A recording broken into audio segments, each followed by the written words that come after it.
Orfix Nepal presents Karnali Law Conclave. उपस्थित हुनुभएका सम्पूर्ण विद्यार्थी भाइ बहिनीहरू, आज साह्रै खुसी लागेको छ। म त आफ्नै विगत सम्झिन चाहन्छु। 2047 सालदेखि 53 सालसम्म कानुनको सहायक प्राध्यापकको रूपमा म वीरेन्द्रनगर बहुमुखी क्याम्पसमा कार्यरत थिएँ। आइएल पढाइ हुन्थ्यो, बिएल सञ्चालन गर्न सकिन्छ कि भनेर हामीले प्रयास गरिराखेका थियौँ, तर सकेनौँ। पछि कानुनी शिक्षालाई उच्चता प्रदान गर्ने क्रममा विभिन्न अभियानहरू नेपालमा चालिए। आइएल पास भएको मान्छेले अभिवक्ताको लाइसेन्स पाउँछ, उसले जिल्ला अदालत र उच्च अदालतमा चाहिँ बहस गर्न पनि पाउँछ र जटिल जटिल मुद्दामा पक्षको तर्फबाट उसले प्रतिनिधित्व गर्छ। त्यो आइएल पढेको विद्यार्थीमा के परिपक्वता हुन्छ, उसले के कानुन बुझ्या हुन्छ भन्ने खालको प्रश्नहरू त्यस बेला पनि तिर्सिने गरेका थिए। के हो भने जब नेपालको चाहिँ सम्बन्ध विस्तार हुँदै गयो, अन्य देशहरूमा सँग गरिने सन्धि सम्झौताहरूका विषयहरू जटिल बन्दै गए। त्यो अवस्थामा तुलना गर्न थालियो नेपालको कानुनी शिक्षा, प्रमाणपत्र तह पास गरेको विद्यार्थीको स्तर। त्यसपछि नेपाल सरकारले आइएल फेज आउट गर्यो र एलएलएमको कक्षा सञ्चालन गर्नतर्फ उसको ध्यान गयो। मैले यो कानुनी शिक्षाको सन्दर्भमा केही कुराहरू म राख्न गइरहेको छु। एलएलएम सुरु भयो, आइएल चाहिँ हट्यो र हामी पनि विश्वविद्यालयबाट आइएलको पठन पाठन आवश्यक छ कि छैन नेपालको सन्दर्भमा भन्ने विषयलाई लिएर काठमाडौँमा डेलिगेसनहरू गयौँ। विभिन्न क्याम्पसका प्राध्यापकहरू पनि काठमाडौँमा हामीहरू जम्मा भयौँ र हामीले के भनेका थियौँ भने अन्य विधामा सर्टिफिकेट लेभलको आवश्यकता छ, जस्तै स्वास्थ्यतिर एचएफ गर्न पाइने अनि इन्जिनियरिङतिर हेल्थ असिस्टेन्ट यो ओभरसियर चाहिँ पढाइ हुने, तिनले नेपालको मध्यम स्तरीय जनशक्तिको पूर्ति गर्ने। त्यो अवस्थामा चाहिँ आइएल त हटाउनु हुँदैन। आइएल पास गरेको मान्छेले वकिल मात्रै हुन्छ र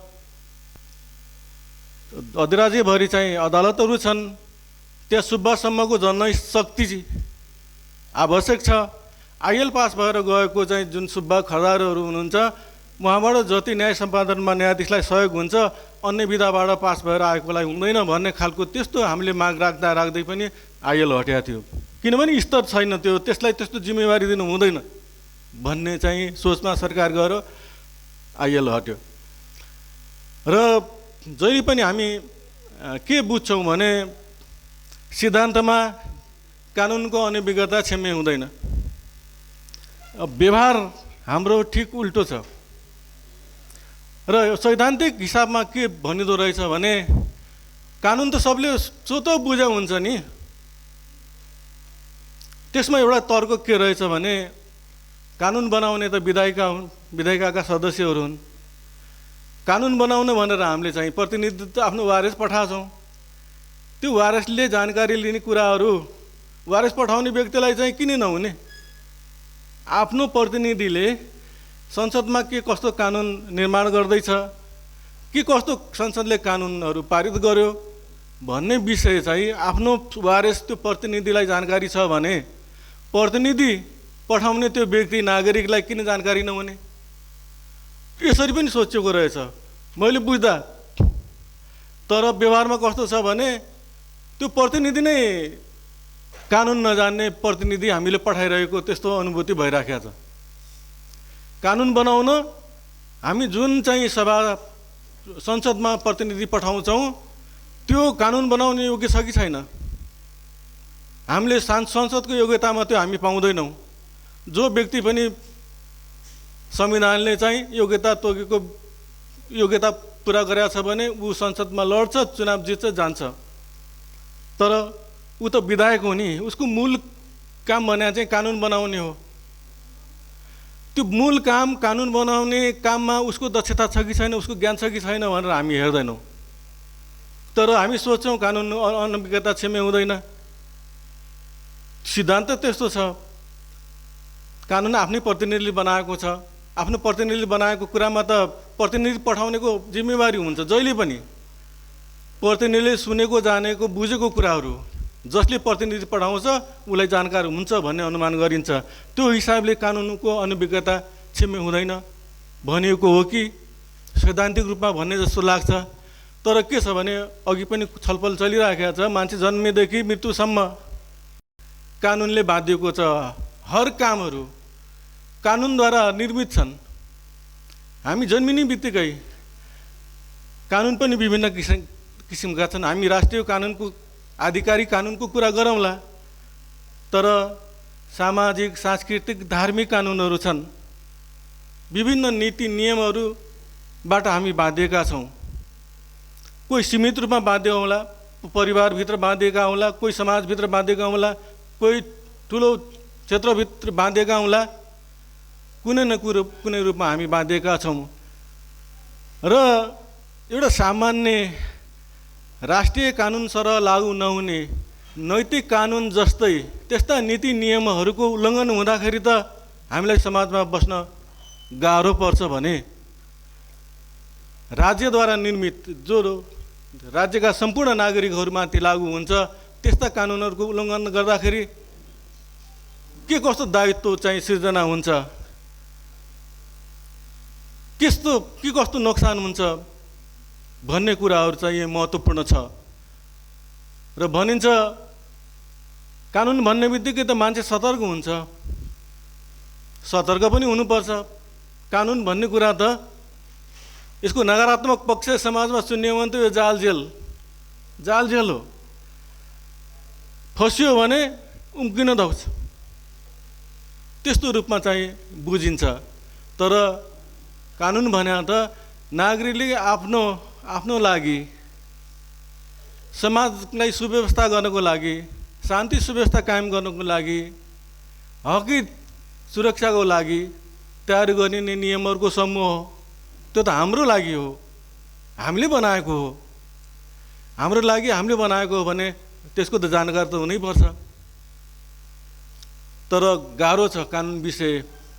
अघि मैले आइएलको कुरा जोडेँ, त्यो हटाउनुको प्रमुख कारण के रहेछ भने अन्य विधामा ज्ञान गरेको व्यक्ति पछि गएर कानुन पढ्यो भने तब उसले चाहिँ मसिनो तरिकाबाट चाहिँ कानुनको अध्ययन गर्न सक्छ।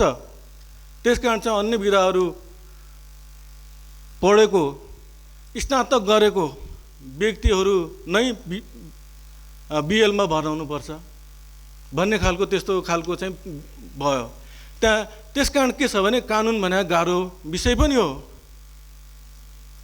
कानुन के हो भन्नेमै अहिलेसम्म गइरहेछ। त्यो कानुनको विषयमा एउटा परिभाषा छैन, जटिल जस्तो पनि लाग्छ। तर पनि कानुन भने चाहिँ हामीले हाम्रै लागि निर्माण गरेको नियमहरूको चाहिँ समूह हो। र समस्या के भएको छ भने यथार्थवादी कानुन सहजै किसिमको अनुभवको आधारमा, आवश्यकताको आधारमा निर्माण हुन्छ। कहिलेकाहीँ के हुन्छ भने कानुनहरू सन्धि सम्झौता, हामी संयुक्त राष्ट्रसङ्घका सदस्य छौँ, विभिन्न विषयमा हामी सन्धि सम्झौता गरेका छौँ, त्यसको पालना गर्ने दायित्व पनि हामीले चाहिँ कबुल गरेका छौँ। त्यो अनुसारको कानुन निर्माण गर्नुपर्ने स्थिति एउटा। अर्को के छ भने कहिलेकाहीँ देशमा चाहिँ दुर्घटना हुनसक्छ, नयाँ परिस्थिति निर्माण हुनसक्छ। त्यो बेला निर्मित हुने कानुनहरू, तत्कालको लागि निर्मित हुने कानुनहरूसम्म पनि हामी पुग्न नसकेको स्थिति पनि हुनसक्छ। हामी भनौँ बाढी पहिरो आयो, अब कोरोनाको कुरा आयो, तत्काल कुनै त्यो रोग व्याध आयो, भूकम्प गयो, तत्काल केही राहतका कामहरू गर्नुपर्ने भयो, कानुन निर्माण गर्नुपर्ने भयो भने त्यो अवस्थामा हामी सहजै रूपले चाहिँ छलफलबाट पुग्न नसकेको स्थिति हुन्छ। हामीले त्यहाँ बुझिराखेका हुँदैनौँ। त्यस्तै अन्तर्राष्ट्रिय सन्धि सम्झौताहरू गर्दा हामीले बोकेका दायित्वहरू पुरा गर्ने सन्दर्भमा बनेका कानुनहरू बुझ्न पनि हामीलाई गाह्रो पर्ने परिस्थिति छ। हामी पारिवारिक कानुन पनि राम्रोसँग बुझिराखेका छैनौँ, जो हामी जन्मिएदेखि मृत्युसम्म हाम्रै घर व्यवहारमा पर्ने समस्याहरूमा केन्द्रित भएको कानुन, त्यो पनि हामीलाई चाहिँ पूर्ण रूपमा थाहा छैन। र यसरी हेर्दाखेरि यो जटिल विषय हो भन्ने लाग्छ, तर जटिलतातिर हामी जाने होइन, झन्झन जटिल देखिँदै जान्छ। यसलाई सहज र सजिलो तरिकाले चाहिँ बुझ्नुपर्ने आवश्यकता हुन्छ। मलाई त के लाग्छ भने छोटकरीमा राज्यले बनाएको कानुन कुनै काम गर्नु भनेको छ भने नगर्नु भनेको छ भने गर्नु, यी दुईटा कुराहरू चाहिँ बुझियो भने सारमा अलि संक्षेपमा चाहिँ बुझ्न सजिलो हुन्छ जस्तो मलाई लाग्छ। गर्नु भनेका काम के हुन्, नगर्नु भनेका काम के हुन्, त्यो छुट्याउनु पर्छ। नगर्नु भनेका काम, गर्नु भनेका काम, यसरी चाहिँ हामीले बुझ्यौँ भने अलि सहजतातिर हामी जान सक्ने हुन्छ। र अवस्था कस्तो छ भने कानुनको महत्त्व, कानुनी शिक्षाको पर्याप्तता छ कि छैन, सिद्धान्त छ जटिल, सिद्धान्त र व्यवहारको बिचमा चाहिँ समन्वय छ कि छैन भन्ने सन्दर्भलाई लिएर नै यो कार्यक्रम बनेको भन्ने मलाई लाग्छ। र अहिलेको हाम्रो संविधान कस्तो छ भने मैले बेला बेलामा भन्ने गर्छु, यो त अधिकारको दस्तावेज हो, अधिकारै अधिकार भएको संविधान। त्यो अधिकारको बोझ त्यो संविधानले चाहिँ वहन गर्न सक्छ कि सक्दैन भन्ने समस्या त्यो देखिन्छ। र सुरुमा संविधान निर्माण गर्ने सन्दर्भमा छलफल हुँदाखेरि हामीले भन्ने गर्थ्यौँ, होइन, राज्यले यी अधिकारहरूको व्यवस्था संविधानमा गरियो, कानुन बनाइयो भने राज्यले थ्याक्न सक्छ, कार्यान्वयन गर्न सक्छ। विदेशी अनुभव, विदेशमा चाहिँ प्रयोग भएका त सिद्धान्तहरू लागू गर्दाखेरि यो नेपालले थाम्न सक्छ। हामीले सम्भावना छ कि छैन भन्ने विषयमा पनि चर्चा गर्ने गर्थ्यौँ। तर कानुन कस्तो हुँदो रहेछ भने एउटा त भइरहेको विकृति विसङ्गतिहरूलाई हटाउने सन्दर्भमा कानुन बन्दो रहेछ। एउटा त के हुँदो रहेछ भने राज्यलाई त्यो मार्गतर्फ अगाडि बढाउने, क्षमता वृद्धि गर्दै त्यो उद्देश्यहरू पूर्ति गर्ने, दुई किसिमले चाहिँ कानुन निर्माण भएको हामीले पाउँछौँ। एउटा कानुन बन्यो, त्यसकारण त्यो कानुनको कार्यान्वयन गर्न राज्यले के कस्तो क्षमता वृद्धि गर्नुपर्ने हो भन्ने सन्दर्भमा अगाडि बढ्ने, एउटा भइरहेको विकृति विसङ्गतिहरूलाई चाहिँ हटाउने, कम गर्दै जाने। त्यसकारण अहिले संविधान हेर्दाखेरि क्षमता अभिवृद्धि, राज्यले क्षमता अभिवृद्धि गरेर जनताको सुरक्षित नागरिक हकको कार्यान्वयन गर्ने सन्दर्भमा कानुन बनाउने, कानुनको चाहिँ अक्षरशः चाहिँ कार्यान्वयन गर्ने भन्ने सन्दर्भ हो जस्तो मलाई लाग्छ। र विडम्बना छ कानुन, अब यो प्रसङ्गमा मैले भनिहालेँ। एकचोटि के भयो भने कुनै सांसदज्यू नै हामी कहाँ चाहिँ मुद्दाको विषयमा सरसल्लाह लिन आउनुभएको थियो। जग्गा किन्नुभयो कसैको, मालपोत कार्यालयमा गयो, दाता पनि छ, पूर्जा छ, रसिद छ, मालपोत तिरेको सबै प्रमाणहरू छ, दाता पनि आएको छ, ओडाले सिफारिस पनि गर्यो, सबै प्रमाणहरू छ। किन्नेले पैसा दियो, साँची राख्यो, मालपोत कार्यालयबाट जग्गा पास भयो, विधिवत पास भयो। पछि 2-4 महिनापछि त मुद्दा आउँछ, त्यहाँ विक्रेताको श्रीमती छोराहरूले हाम्रो मन्जुरी बेगर हाम्रो हक लाग्ने सम्पत्ति चाहिँ फलाना चाहिँ बुवा श्रीमानले बेचा हुनाले हाम्रो हक जति बदर गरी पाऊँ भनेर श्रीमती र छोराहरूले चाहिँ मुद्दा दिन्छन्। दिइसकेपछि उहाँले के भन्नुहुन्छ भने मैले त विधिवत पैसा तिरेर मालपोत कार्यालयमा साथी राखेर किनेको जग्गा, यस्तो जग्गा पनि मुद्दा गर्न पाइन्छ भनेर भन्नुभयो। अनि हामीलाई हाँसो लाग्यो, यो कानुन कसले बनाएको हो, यो कानुन कसले बनाएको हो? तपाईँ विधायक हुनुहुन्छ, आफूले बनाएको कानुनको बारेमा चाहिँ ज्ञान छैन भन्ने खालको क्वेसनहरू उठ्यो। र बेच्दाखेरि के हुन्छ भने घरमा उमेर पुगेको श्रीमती छोराहरूको मन्जुरी लिएर चाहिँ बिक्री गरेमा सदर हुने, मन्जुरी नलिएमा बदर हुने। अब त्यो अवस्थामा चाहिँ श्रीमती छोराहरूले चाहिँ हाम्रो मन्जुरी नलिएर बिक्री गर्ने हुनाले हाम्रो हक जति बदर होस्, बेच्नेले त बेच्छ, उसको हकसँग मतलब भएन। अब यस्ता सामान्य कुराहरू पनि जो व्यवहारमा चाहिँ परिरहेका छन्, देखिरहेका छन्, तर जिम्मेवार मान्छेले पनि मुद्दा दिन पाइन्छ र भन्ने प्रश्नहरू गरेको सुन्दाखेरि हामीलाई अचम्म लाग्छ। र यो कानुनी शिक्षाको सन्दर्भ के छ भने कानुन निर्माण हुन्छ। म अघि सचिवजीले पनि एउटा कुरा कोटाइसक्नु भएको छ। प्रदेश सभाबाट 36 वटा कानुन पास भएको प्रधानमन्त्री कार्यालयबाट प्रकाशित एउटा कार्यपत्रमा चाहिँ त्यो देखियो।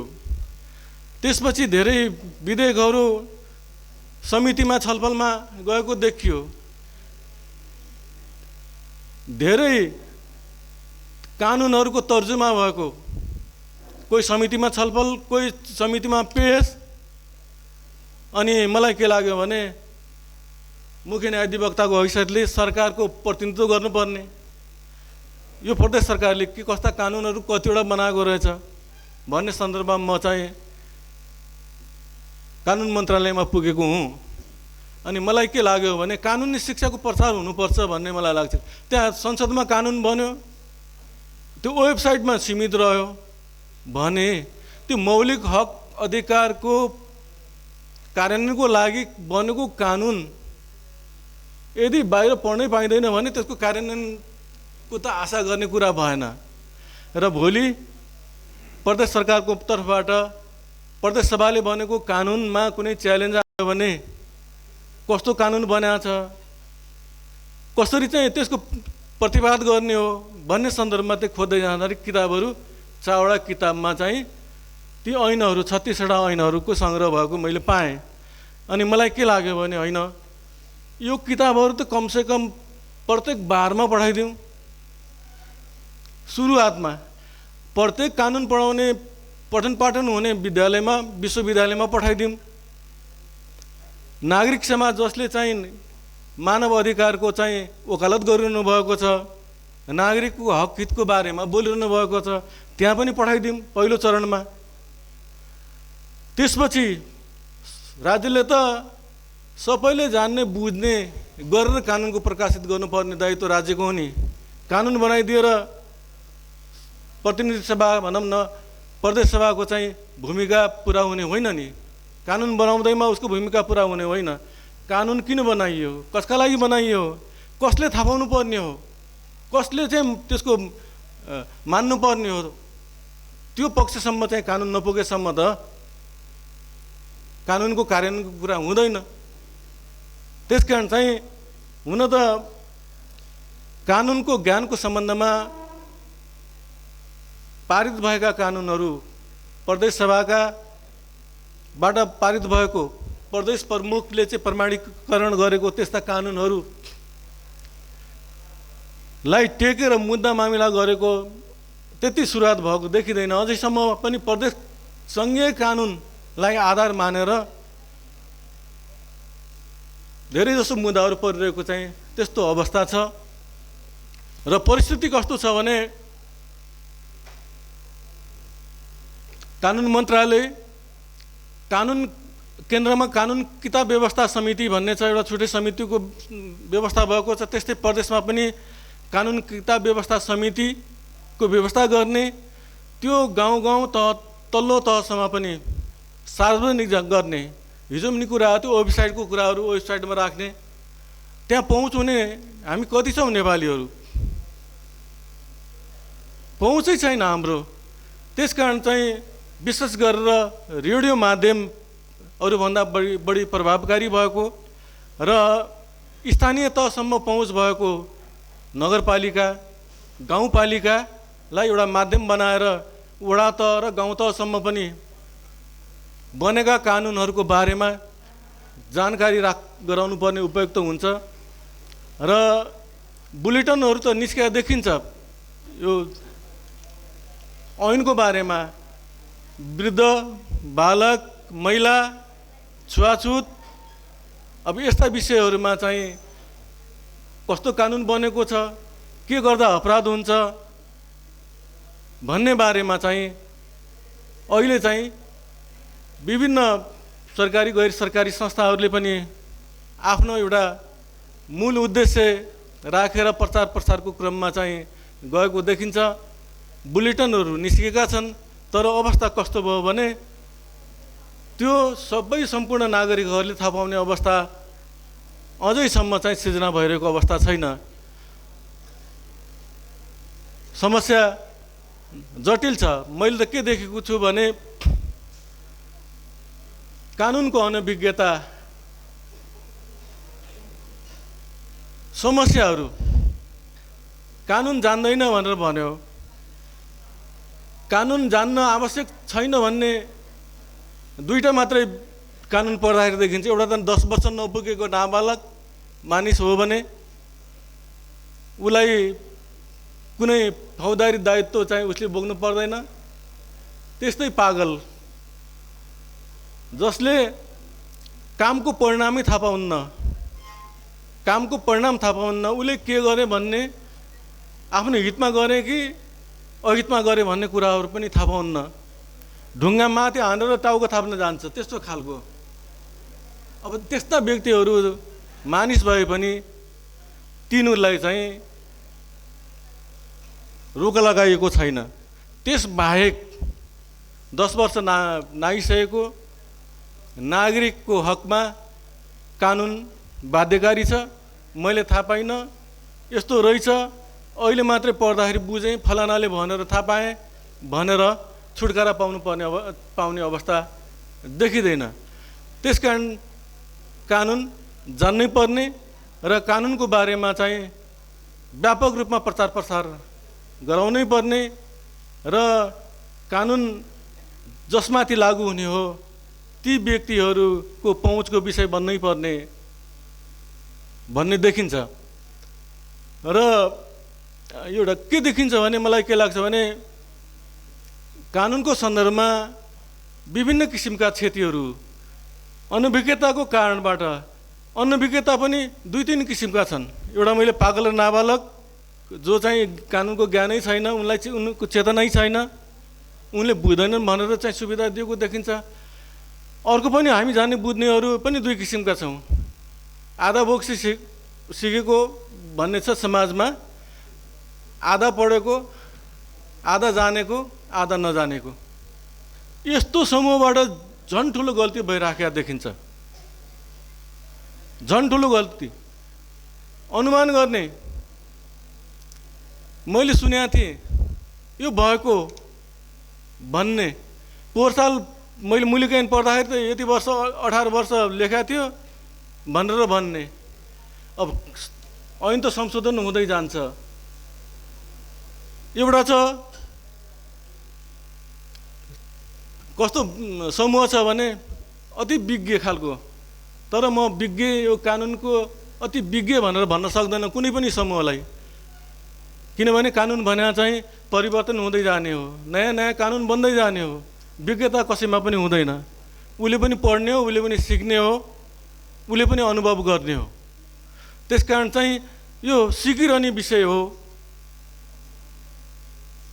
विज्ञहरूको हकमा पनि।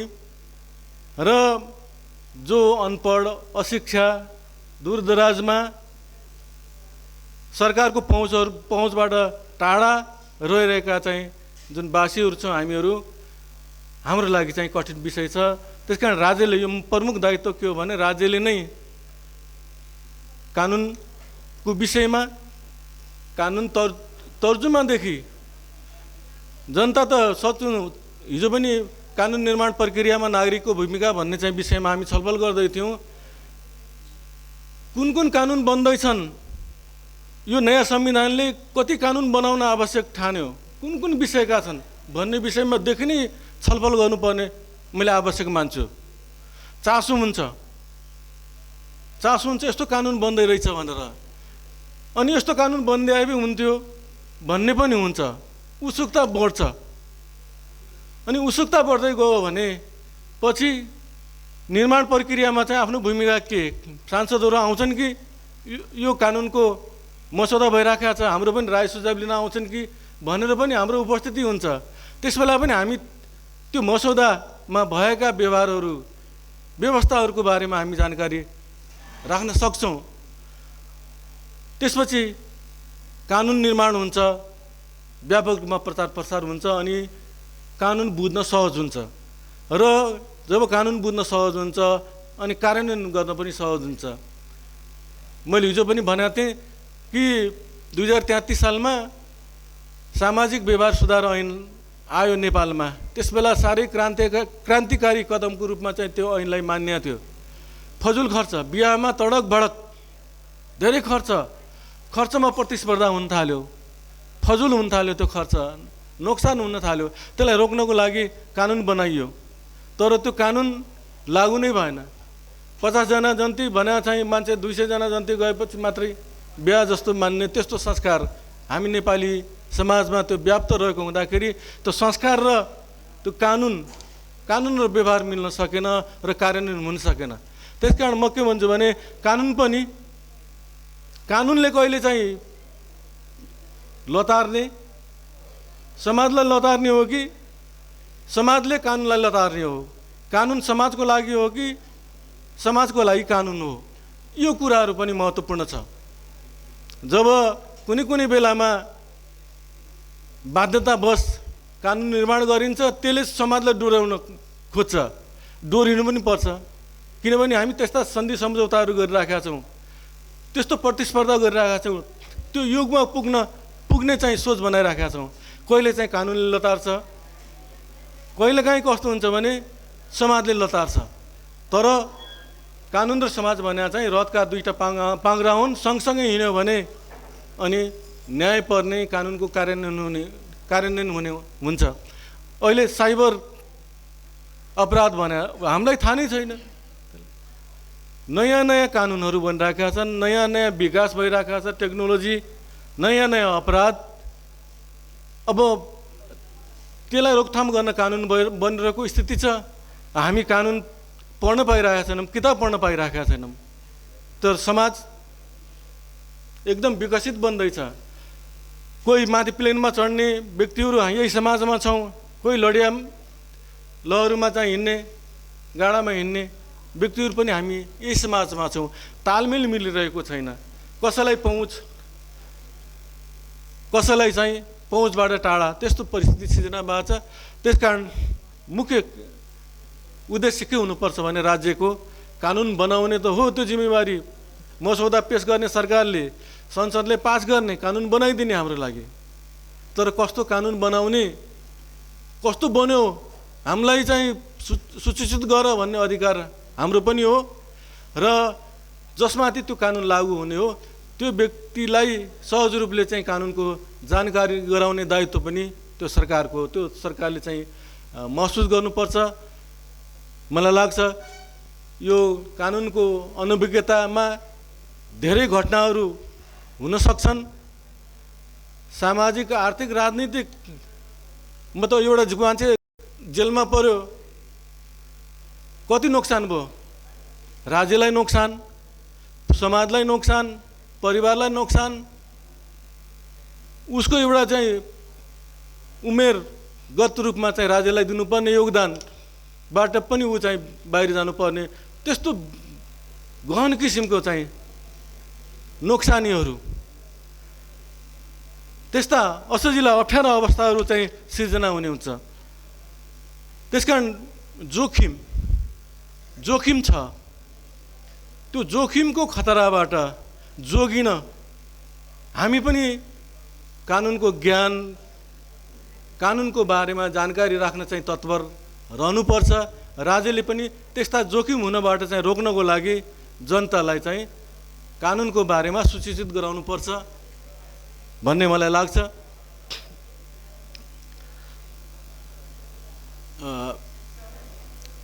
मलाई चाहिँ मुख्य न्यायाधिवक्ताको हैसियतले चाहिँ यहाँ बोलाउनु भयो र कार्यक्रम सञ्चालकज्यूहरूलाई धन्यवाद दिँदै आफ्ना भनाइहरू यहीँ शेष गर्छु। हवस् त, धन्यवाद।